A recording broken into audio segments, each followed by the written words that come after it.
Ok. Hello à chacun. J'espère que vous allez bien. Alors, juste un petit réglage. Voilà. Ok. Voilà. Donc aujourd'hui, vous vous rappelez de mon dernier message? C'était au mois de octobre ou novembre, je pense. Et j'avais parlé de la vague de l'esprit qui vient. Alors, la vague de réveil en fait. Et j'avais dit qu'elle était déjà partie et elle a déjà commencé et elle arrive. Est-ce que vous vous rappelez? Est-ce que certains étaient là? Et vous vous rappelez, j'avais abordé plusieurs points sur sur qu'est-ce qu'on doit faire dans ce temps de préparation. J'avais abordé surtout des points spirituels de l'esprit. Et donc, je ne vais pas revenir là-dessus aujourd'hui, pas du tout. Mais je vous invite vraiment, si vous ne l'avez pas écouté, à aller l'écouter, parce qu'aujourd'hui, c'est vraiment la suite et la continuité. Donc, les deux vont vraiment ensemble. Je pense que si on n'écoute que le message d'aujourd'hui, il va manquer quelque chose. Par contre, si on écoute le premier message, ça va venir le compléter. Mais je voudrais vraiment continuer aujourd'hui sur la lancée de ce message. Et Dieu m'a vraiment parlé de quelque chose d'autre qui est aussi super important dans ce temps. Et c'est ça que je voudrais vous partager. Donc j'ai lu et j'ai étudié, je vous l'avais déjà dit, hein, et pour ceux qui me connaissent, vous le savez, beaucoup de livres sur les réveils spirituels du passé. Parce qu'actuellement, il y a des réveils spirituels, mais vraiment les gros réveils spirituels du passé. Et il y a quelque chose sur lequel Dieu m'a arrêté ces derniers temps.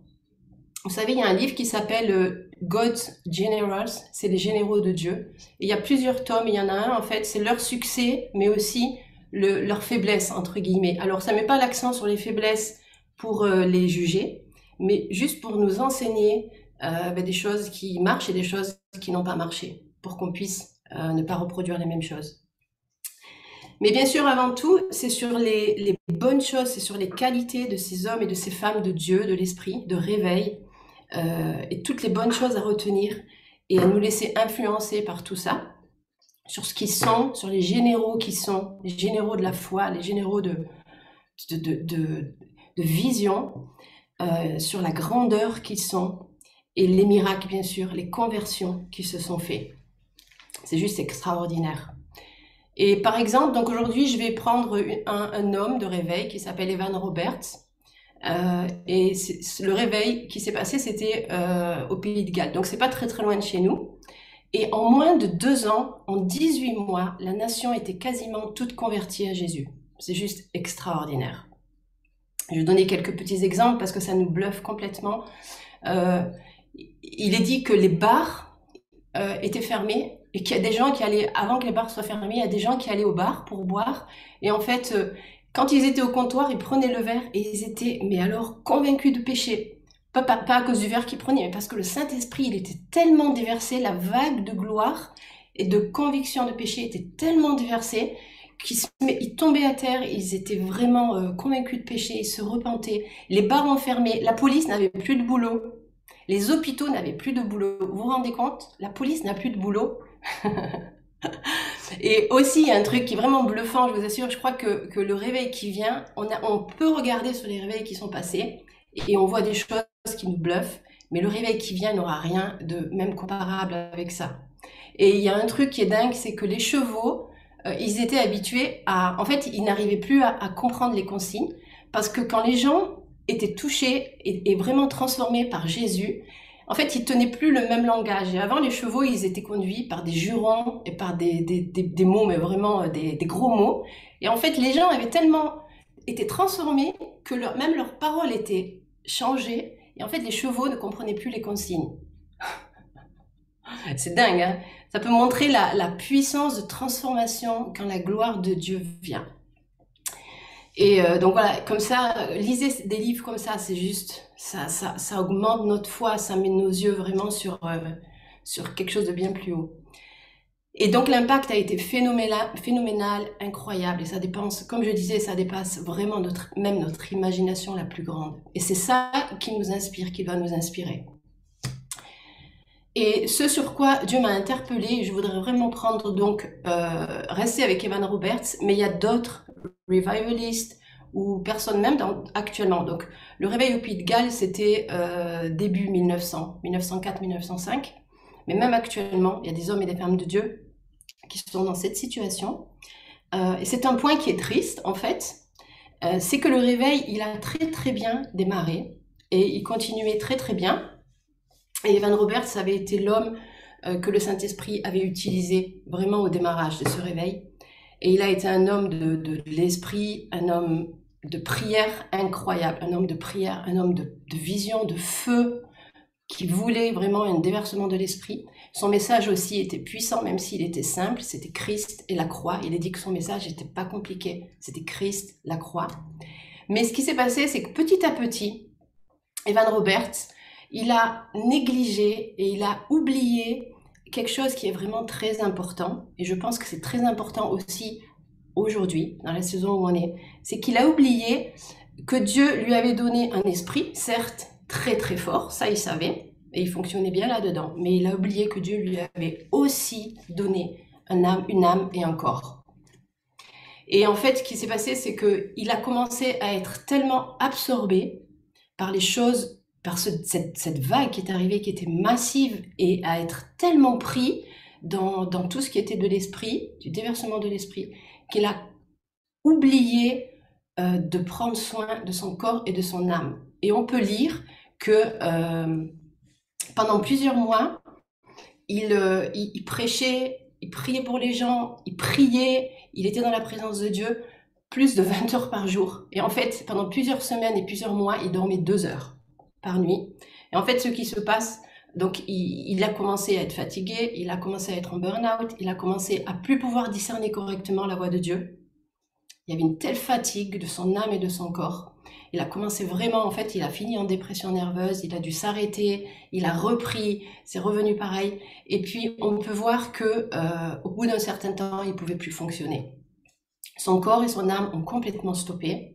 Son esprit, ça allait, mais c'était altéré par ça. Et on voit que la vague de ce réveil a commencé tout doucement à péricliter, à retomber. Et en moins de 18 mois, le réveil s'était arrêté. En moins de 18 mois. Autant il avait démarré super fort qu'il s'est arrêté très très vite. Et moi, je crois pas, vraiment, je crois pas que cette fin précoce était ce que Dieu désirait. Je crois pas que vraiment que Dieu désirait ça. Et je crois que Dieu veut nous parler et nous préparer pour qu'on puisse apprendre des erreurs du passé, pas pour les juger, ok, même des erreurs des grands hommes et des grandes femmes de Dieu de l'esprit, pour pouvoir bâtir correctement l'avenir, sans reproduire ces erreurs. Et notamment par rapport, je veux rester dans ce contexte, de cette vague massive, ce tsunami de gloire qui arrive et qui est proche, vraiment.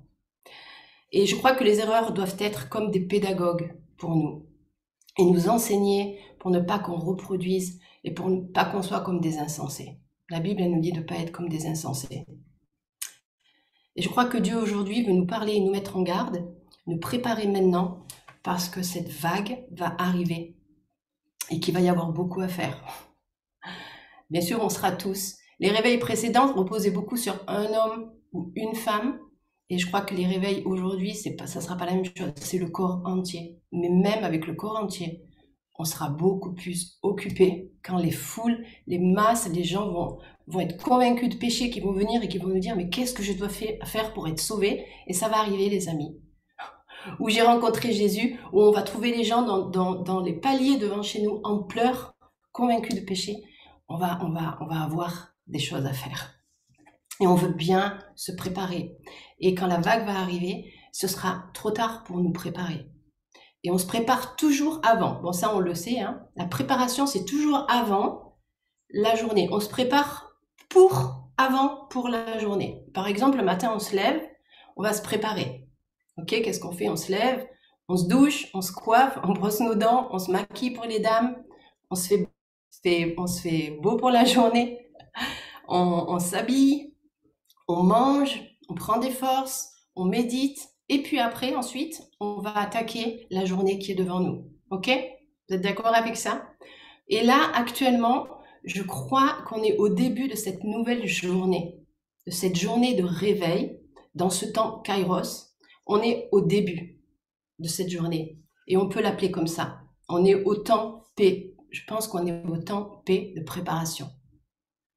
Et la préparation est super importante. Donc la préparation, c'est toujours avant et on se prépare en vue de quelque chose. Donc je me prépare en vue de ce que sera ma journée, de ce qui vient. Et c'est important de savoir ce qui vient pour pouvoir se préparer en conséquence. Si je vais faire du sport, je vais mettre une tenue de sport. Si je vais au boulot, si je reste à la maison, je peux rester en pyjama. Si je vais au boulot et que je me suis pas habillée, que je me suis pas préparée, quand je vais arriver au boulot, qu'est-ce qu'on va faire? On va me renvoyer à la maison, ok? Je vais vraiment passer pour un guignol. Donc on est en plein dans un temps de préparation et d'équipement, juste avant que la vague arrive. Et cette vague, elle va amener une énorme activité, parce qu'elle est énorme, c'est vraiment un tsunami. Et la qualité de cette préparation va déterminer la qualité et le résultat de ce qui va arriver. Et quand la vague va arriver, on ne sera plus dans le temps de préparation, c'est fini. Quand c'est le moment et les choses arrivent, c'est fini, on ne peut plus se préparer, ok? C'est plus le temps. On devra être aligné, positionné et on devra être prêt à prendre la vague, pas la prendre en pleine figure, mais à la prendre de façon à pouvoir être au-dessus et à la surfer jusqu'à la fin de sa destination. J'ai lu, parce que j'ai étudié un peu sur les vagues, vous savez que si vous prenez la vague de côté avec l'épaule, en fait, vous avez la capacité de la casser. Et on ne veut pas casser la vague. On veut pouvoir la prendre bien positionnée, bien alignée et être au-dessus et pouvoir surfer et aller jusqu'au bout, pas la faire échouer, pas la casser, pas l'abîmer, mais vraiment pouvoir surfer dans l'œuvre que le Saint-Esprit veut faire. Donc Dieu nous a créés et il nous a créés avec 3 parties distinctes, mais super connectées entre elles et vraiment intrinsèquement connectées. Donc l'esprit, notre esprit avec un petit e, notre âme et notre corps. Okay, et les 3 forment qui nous sommes. Et les 3 ont des besoins qui sont légitimes pour bien fonctionner et être en bonne santé. En fait, la bonne santé, c'est pas juste je suis en bonne santé physique, la bonne santé spirituelle, divine, c'est une santé globale, esprit, âme et corps. Et on va voir un petit peu vite fait, si vous voulez la liste, je vous l'enverrai, mais on va voir les besoins de chacun, parce que chacun a des besoins et c'est important de les connaître. Donc les besoins du corps, c'est la nourriture, l'eau, un toit, un refuge, la santé physique, l'énergie, les hormones, l'hygiène, le sommeil, dormir. Il y a plein de fonctions, c'est important d'aller étudier. Si on ne dort pas, il y a vraiment, le cerveau ne peut pas se régénérer. Si on ne dort pas, ça va déclencher des hormones. Mais ça, c'est des choses qui se passent dans le corps, qui vont abîmer, qui vont nous abîmer. Faire de l'exercice, avoir du fun, faire des choses fun, légères, qui nous plaisent, qu'on aime. Les besoins de l'âme, alors dans l'âme, il y a la volonté, les émotions et the mind, l'intelligence, la pensée. Donc les besoins de l'âme, c'est un discours intérieur positif, se parler positivement, pouvoir s'exprimer, les émotions, les croyances, la volonté, la capacité de choisir, de faire des choix, la sagesse, l'éducation, ta façon d'interpréter le monde, et gérer et processer, je ne sais pas comment on dit vraiment, processer nos émotions, nos pensées, ce qui arrive dans nos vies. Et les besoins de l'esprit, il y en a aussi, c'est la foi, l'espérance, l'intimité avec Dieu, l'adoration, la louange, la prière, la méditation, la révélation, le covering, être couvert, la parole de Dieu et l'amour inconditionnel. Et même si en tant que chrétiens, nés de nouveau, nous sommes appelés à marcher par l'esprit, c'est ce que la Bible nous dit, nous ne devons pas faire l'erreur de négliger, de maltraiter les 2 autres parties importantes de notre être. Ok? Je vais être extrême, hein? Si on arrête de boire, on peut être super spirituel. Si j'arrête de boire plusieurs jours, je vais avoir des problèmes de reins et ça peut m'emmener à mourir. Même si mon esprit est super balèze, ok? Si vous comprenez, il y a des lois, il y a des choses comme ça. Donc c'est important d'être j'aime pas trop le mot équilibré, mais je dirais de marcher dans l'ordre des choses, dans l'ordre divin. Donc Dieu veille sur nous, mais il nous a aussi donné la responsabilité de ce qu'il nous a confié. Et il nous appelle à gouverner, ça c'est important, et le premier lieu de gouvernance que Dieu m'a donné, que Dieu nous a donné, c'est ma propre vie, c'est moi. Okay, il y a plein d'autres lieux de gouvernance, mais c'est pas le sujet aujourd'hui. Et il regarde comment je gouverne bien déjà cette partie-là. Et en tant que chrétien, on a souvent négligé, pour différentes raisons, tout cela, ou pensé que ce n'était pas spirituel. Et honnêtement, on a eu tort. On a eu tort. Et on a souvent négligé notre âme et notre corps. Et on a aussi fait souvent un amalgame entre la chair et l'âme et le corps. Et la chair, c'est la vieille nature. Ok, la vieille nature, elle est morte et on doit veiller à la garder morte. Et l'âme et le corps sont deux des trois parties qui nous composent. Et pour être en bonne santé, selon Dieu, notre être entier, notre tout, doit être en bonne santé, nourri, comblé, pour bien fonctionner ensemble. 3 Jean 1, verset 2 nous dit, « Bien-aimé, je souhaite que tu prospères à tous égards et sois en bonne santé, comme prospère l'état de ton âme. » Et souvent, ça peut nous arriver de marcher, des fois de boiter ou de marcher un peu comme des handicapés, entre guillemets. Et on pense que c'est normal ou que c'est l'ennemi. Alors, bien sûr, des fois, c'est l'ennemi, ok? Mais des fois, c'est juste aussi la conséquence de notre négligence ou la conséquence de notre manque de connaissance. Et je crois que c'est important faute de connaissance, on peut périr. Donc, c'est important d'avoir la connaissance. La bonne connaissance, ok, qui nous amène la vie, la connaissance de Dieu, les principes de Dieu. Et nous sommes appelés à nous aimer comme Dieu nous aime. Et nous devons aimer et prendre soin de ce qu'il nous a donné pour vivre sur cette terre et pour accomplir la destinée qu'il nous a donnée, pour accomplir sa volonté sur la terre. Et souvent on dit c'est important d'être réconcilié avec Dieu, puis on oublie que c'est important d'être réconcilié avec nous-mêmes. Alors, on est très fort pour dire c'est important d'être réconcilié avec Dieu, c'est important d'être réconcilié avec les autres. Mais Dieu, il dit, c'est super important que tu sois aussi réconcilié avec toi-même. Et je crois que c'est vraiment important de ce point-là. Donc, ne pas ressentir d'émotions, par exemple, c'est être, entre guillemets, mort. Ok? On n'est pas fait, on a des émotions, ou être en burn-out, ou dépressif. Et ça, des fois, ça relève de la maladie mentale. Des fois, la maladie mentale, on a mal défini ce que c'est. On dit c'est les fous, c'est ci et ça, mais non. Et il faut être soigné quand il y a des choses comme ça. Il faut la prière, mais il faut aussi être soigné. À l'opposé, être gouverné par ses émotions, ça va pas non plus. Ok?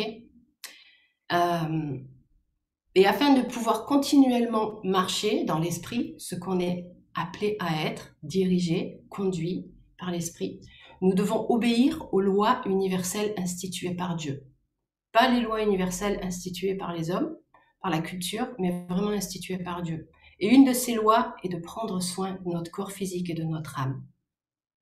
Et bien que ce soit vrai que l'esprit est plus grand que le corps et l'âme, alors plus grand dans le sens, pas la dimension, mais plus grand dans le sens premier, parce qu'en fait, c'est notre esprit, avec un petit e, qui a la capacité d'être connecté avec Dieu.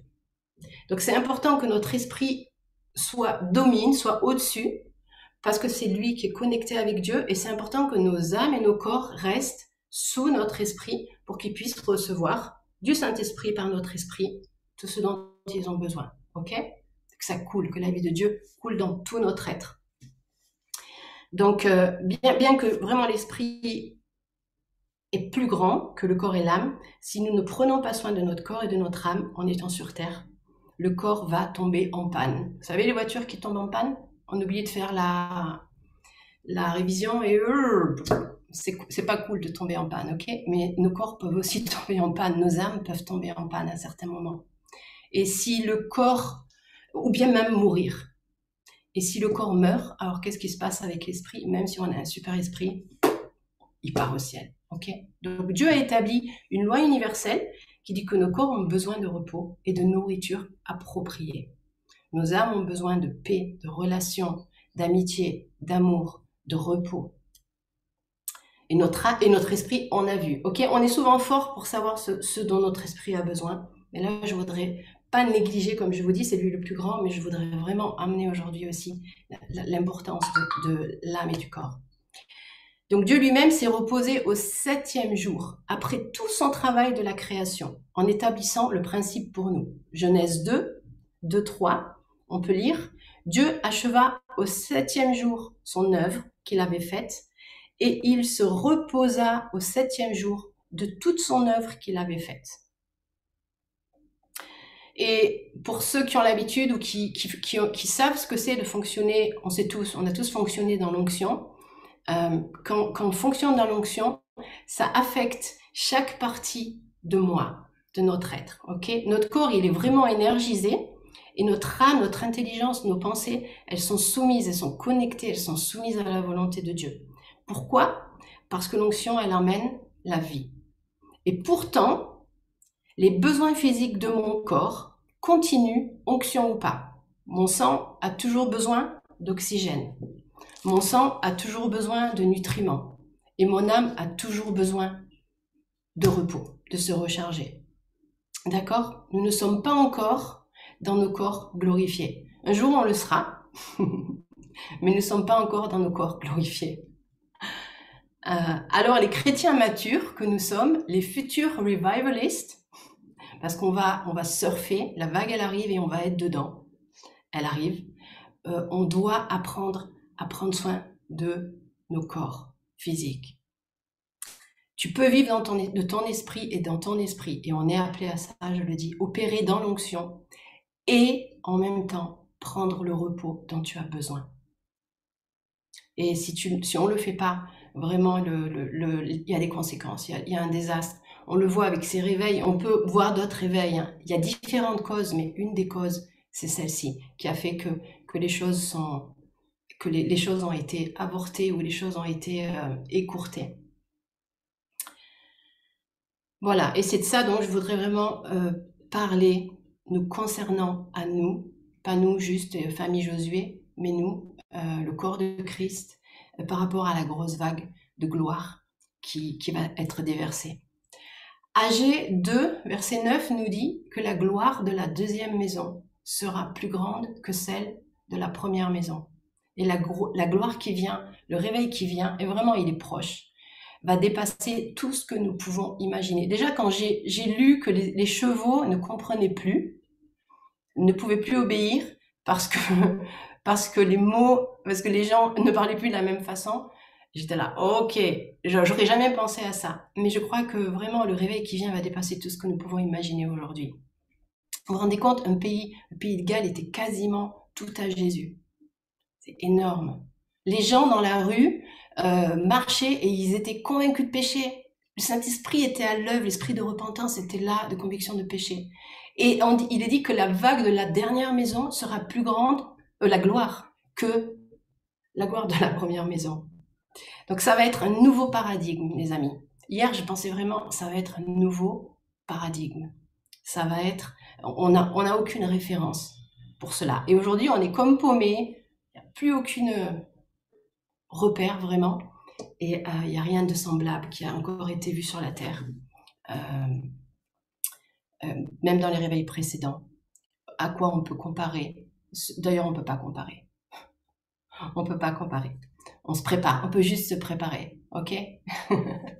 Et bien se préparer.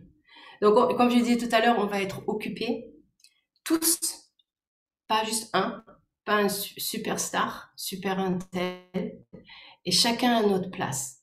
Même sur la vague, on aura tous à la prendre et on aura tous une vague, une courbe, une place qui est vraiment différente, mais ça sera tous ensemble dans ce mouvement de la vague jusqu'à ce qu'elle aille, jusqu'à son but, qu'on aura une place et qu'on aura je sais pas comment on appelle ça, une course, un courant à prendre là-dedans.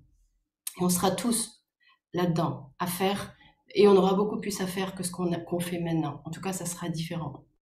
C'est pour ça qu'on doit apprendre à bien courir la course qui est devant nous. Donc préparons-nous bien aujourd'hui pour être prêts quand elle arrive, parce qu'on ne veut pas la louper, on ne veut pas la casser, on ne veut pas l'amoindrir ou la faire avorter, mais on veut pouvoir embrasser et collaborer et vraiment nous laisser emmener et participer à ce que Dieu va faire et ce que Dieu est en train de faire.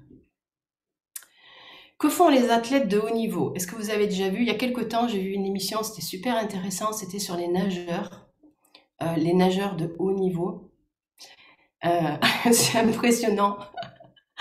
Donc les athlètes de haut niveau, ils ont une préparation qui est super longue, super complète, super intensive. Et ça, c'est toujours en vue du jour J. Ok?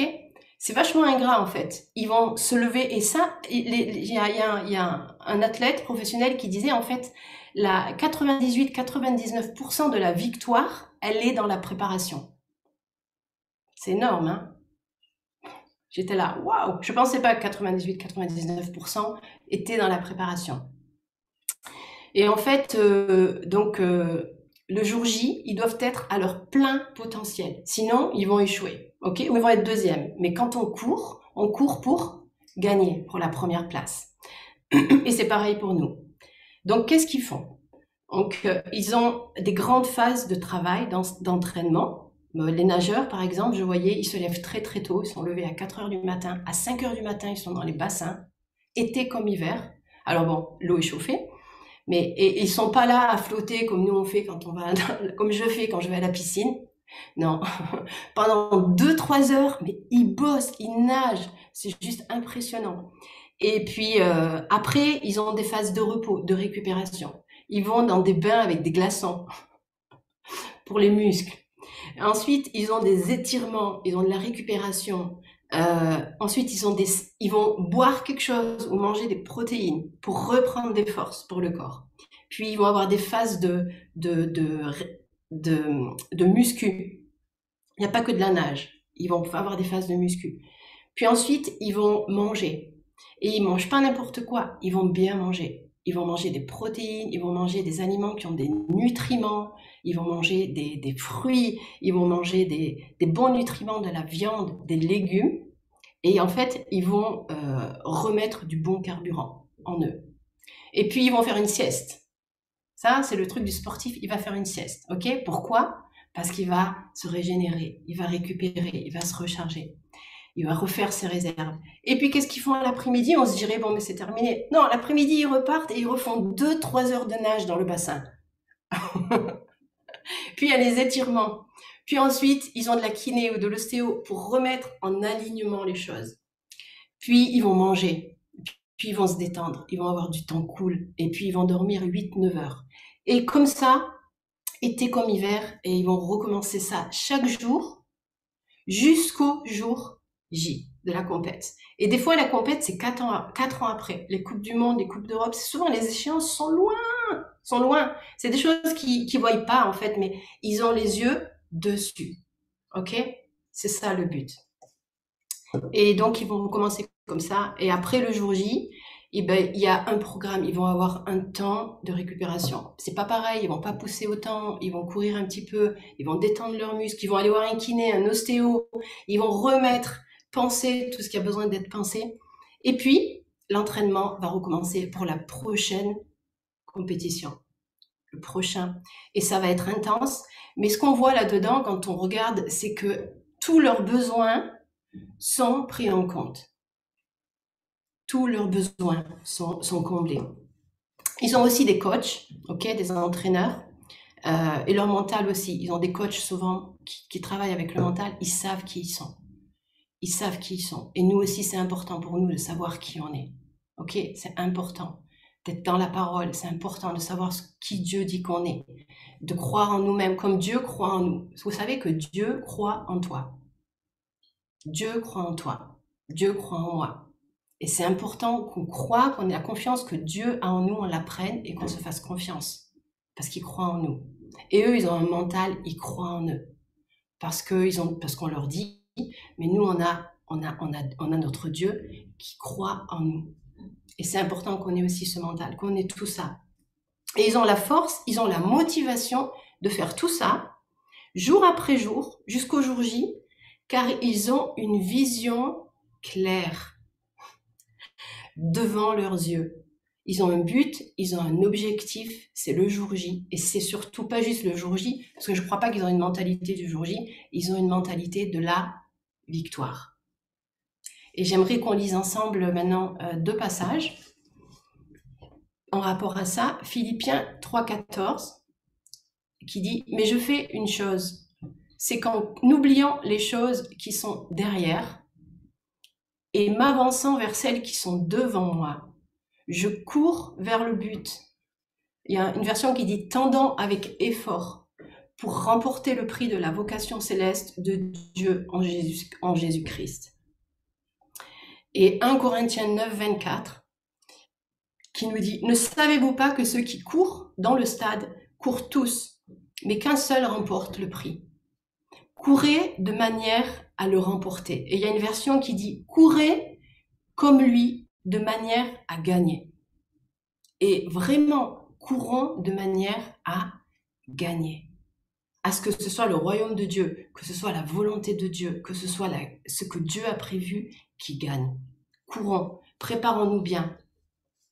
Et vraiment, nous sommes comparés à des athlètes de haut niveau. Nous sommes comparés à ces nageurs, des sportifs de haut niveau, qui s'entraînent de façon ordrée, de bonne façon. Donc, soyons comme eux. Et encore plus que ça, soyons comme Jésus, comme il nous le montre dans la parole. C'est vraiment intéressant parce que Jésus nous montre ces choses-là clairement et je me dis, mais pendant des années, je les ai pas trop vues. En tout cas, j'ai vu qu'un aspect. Et Jésus, il est notre modèle par excellence. Alors, qu'est-ce que Jésus faisait? Je vais prendre une liste, il n'y a pas tout, ok?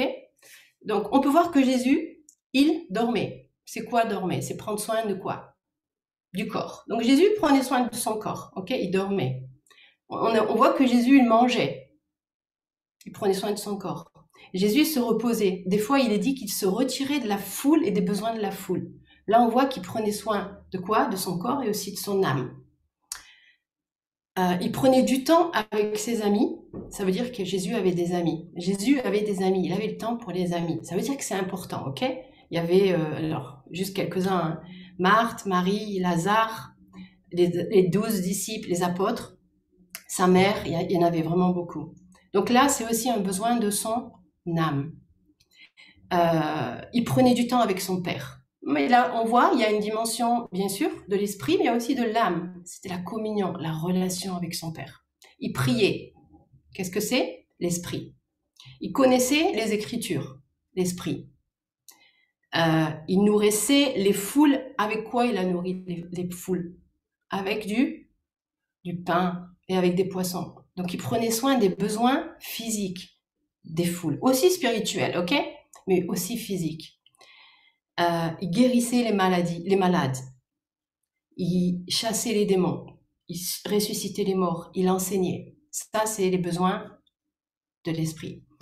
Et en fait, Jésus faisait son ministère. Et son ministère, c'est tout ça. C'est tout ça.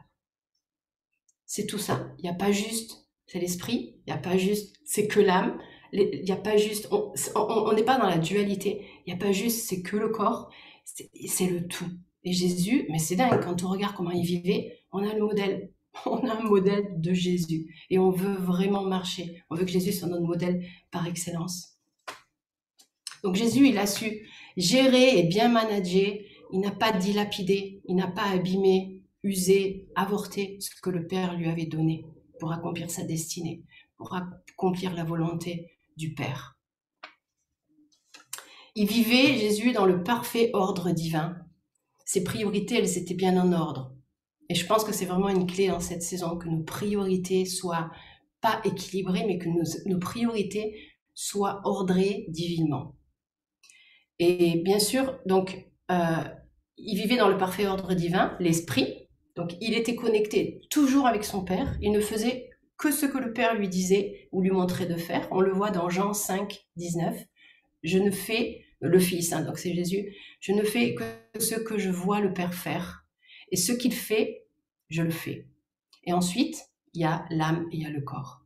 Donc il prenait parfaitement soin des trois dans sa vie. Le Père le dirigeait, et Dieu le Père ne voulait pas que Jésus s'affaiblisse ou se détruise, car il avait une mission à accomplir avant de repartir. De remonter, de repartir au Père. Et il devait la réussir. Il devait la réussir. Et Jésus connaissait sa mission parce que le Père lui avait dit et le Père lui avait donné, c'est la mission du Père. Et ma question, c'est toi, est-ce que tu connais, est-ce que tu as une mission? Est-ce que tu as une mission? Parce que toi aussi, tu as une mission. Tu as une mission et tu dois connaître la mission que tu as par le Père. Jésus la connaissait par son Père. C'était pas une mission qui s'était c'était ok, je pense qu'il y a ci, ça me plaît, ça me touche. Non, il connaissait sa mission. On a besoin chacun de connaître notre mission donnée par le Père. Lui, Jésus, le pourquoi il était là. Il avait une vision, il connaissait le but et il avait les yeux fixés sur le but. Il ne regardait pas ailleurs. Il savait que la mission, le but, c'était le salut du monde. C'était le rachat, la rédemption du monde, du péché. Et dans Philippiens 3,14, on a vu tout à l'heure, il dit « Je cours droit au but, les yeux fixés devant, sur le but, sur l'objectif. » La vision, les yeux fixés, c'est la vision. Et notre vision doit être sur quelque chose aujourd'hui. Et notre vision, elle doit être vraiment massive qui arrive. La vague, elle arrive. Est-ce que vous l'avez? Est-ce qu'on peut la voir? Et ça me fait penser à Noé, en fait. Noé, lui, il avait vu dans l'esprit ce qui arrivait, ok? Et tout le monde se moquait de lui. Qu'est-ce qu'il avait vu, Noé? Qu'un déluge allait venir et qu'il fallait bâtir un bateau, une arche. Et en fait, les gens se foutaient de lui parce qu'il faisait beau. Et je crois qu'il n'avait jamais plu sur la terre. Donc, vous imaginez, mais lui, il avait les yeux devant. Et qu'est-ce qu'il a fait pendant plusieurs années? Il a bâti une arche, un bateau, une arche. Et quand le déluge est arrivé, il était prêt. Et ça a permis à Dieu de faire ce qu'il voulait. Et en fait, nous devons vraiment regarder devant sur ce qui vient et fixer nos yeux sur ce qui vient, avoir une vision. Et aujourd'hui, si tu n'as pas de vision, demande à Dieu, c'est quoi la vision? Si tu n'arrives pas à voir la vague qui vient, il y a un ébranlement énorme parce qu'il y a quelque chose de nouveau, il y a une gloire nouvelle qui vient. Et si on n'a pas les yeux sur ça, alors il n'y a aucune raison de se préparer. On vit au jour le jour, ok? Mais parce que Jésus avait une vision, c'est parce que Jésus avait une vision qu'il a su accomplir avec succès sa mission. Il a pu payer le prix, endurer les souffrances. Il a pu prendre soin de lui correctement, prier, jeûner, manger, dormir, se reposer. Il a su dire non car il avait entendu le oui du Père. Ça, c'est super important. Et vraiment, aujourd'hui, as-tu entendu le oui ou les oui du Père dans ta vie, pour ta vie? Parce que tant qu'on n'entend pas le oui du Père, on ne peut pas dire non. On ne peut pas avoir les priorités dans l'ordre du Père. Donc il était le sauveur du monde en devenir. Et il savait protéger le chemin pour y arriver. Il ne s'éparpillait pas. Et toi, sais-tu qui tu es en devenir? C'est important de poser, si tu ne sais pas, peut-être tu sais. Mais c'est important de savoir qui tu es en devenir. C'est important que tu le demandes au Père. Jésus le savait par le Père. Et c'est important qu'on demande au Père ces questions-là actuellement. Poser ces questions. Sais-tu que tu es un revivaliste? Le réveil vient. Moi, je le sais. Je le suis. Et je peux le dire. Mais vous l'êtes aussi. On l'est tous. On l'est tous. Après, demandons au Père quelle est la place, quel est le rôle sur cette vague. Quelle est ma place à côté les uns des autres. Tous ensemble, quelle est ma place? Et c'est important de le savoir. Bien sûr qu'il y a des choses qu'on va découvrir sur la vague, mais c'est important de le savoir déjà, pour se préparer, pour s'équiper, pour s'aligner, pour prendre soin de ce qui est peut-être faible. ok? Quand la vague va arriver, si j'ai des faiblesses, je pense qu'elle va me renverser, honnêtement. Et je veux pas être renversée. Je veux pas être faible et la prendre de côté et la casser. Je veux pouvoir être bien positionnée, avoir la force spirituelle, émotionnelle, physique pour pouvoir la prendre et aller jusqu'au bout de ce que Dieu veut faire avec lui. Jésus n'allait pas partout. Il ne faisait pas tout. Il ne répondait pas à tous les besoins autour de lui. Car, parce qu'il y a un car, il suivait la feuille de route du Père pour accomplir avec succès la volonté du Père. Et pas juste son grand cœur. Jésus, il était ému de compassion, mais il suivait la feuille de route du Père. Parce que s'il avait suivi son grand cœur, honnêtement, Jésus, il aurait été en burn-out. Jésus, il aurait été malade. Jésus, il aurait été en dépression nerveuse. Jésus n'aurait pas pu aller jusqu'au bout. Parce que ça a coûté d'aller jusqu'au bout. Ça a demandé beaucoup, beaucoup. Et toi, est-ce que tu suis la feuille de route du Père? Je me le dis à moi aussi. Est-ce que je suis, est-ce que je connais, est-ce que j'ai cette feuille de route du Père? C'est important aujourd'hui de lui demander de l'avoir pour être comme Jésus. Donc c'est important de vouloir entendre honnêtement aussi Dieu qui nous parle dans cette saison. Des fois on veut l'entendre, mais c'est vraiment important d'être honnête avec Dieu, d'être honnête avec Dieu, d'être honnête avec nous-mêmes. Et parce que Dieu, il est clair et il va être clair. Il est toujours clair pour nous montrer. Donc tu as un rôle spécifique, une mission spécifique. Renonce à ce mensonge que tu n'as pas un rôle dans ce qui vient, ok? Que c'est certain, que c'est les anciens de l'Église, que c'est une telle, un tel. Non, tu as un rôle spécifique, une mission spécifique dans ce réveil qui vient. Et tu as une place et une partie qui est essentielle. Actuellement, on entend les choses non essentielles. Tu as une place, tu es et tu as une partie qui est essentielle dans ce qui vient, dans cette gloire. Pour que ce que le Père est en train de faire dans ce temps Kairos, on n'est pas dans ce temps vraiment Kairos, ça réussisse et que nos nations soient sauvées. C'est le cœur du Père. En fait, on doit avoir cette vision. La gloire, elle vient pas juste parce que c'est fun, parce qu'on va avoir des miracles. Amen.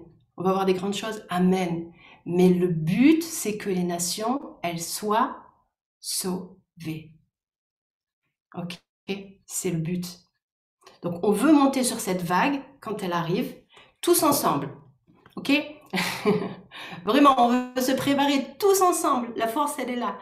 Tous ensemble, comme cette élite de police américaine ou des commandos, ou, tous ensemble.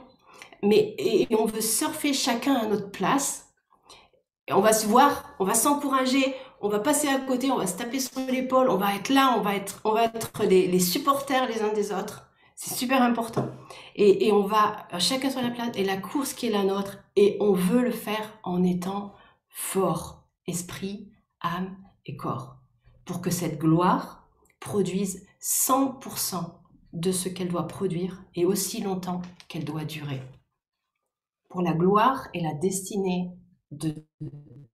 que Dieu a sur le monde, sur les nations, sur l'humanité, pour la volonté de Dieu se fasse, sur la terre comme au ciel.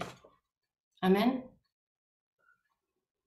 Voilà, donc je veux laisser ça, mais je veux vraiment ce matin, en conclusion, je veux vraiment t'encourager, nous encourager, m'encourager à méditer sur tout cela dans notre vie. Je crois vraiment que c'est important.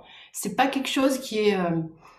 j'ai conscience que c'est un aspect qu'on aborde peu dans l'Église, mais je pense qu'actuellement, c'est super crucial.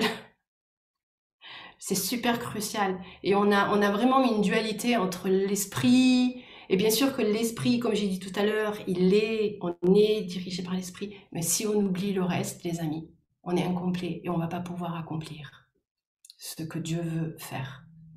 Alors ce matin, vraiment, je nous encourage à méditer sur tout ça dans notre vie, pas pour un tel, mais pour nous-mêmes, et à être vrai devant Dieu.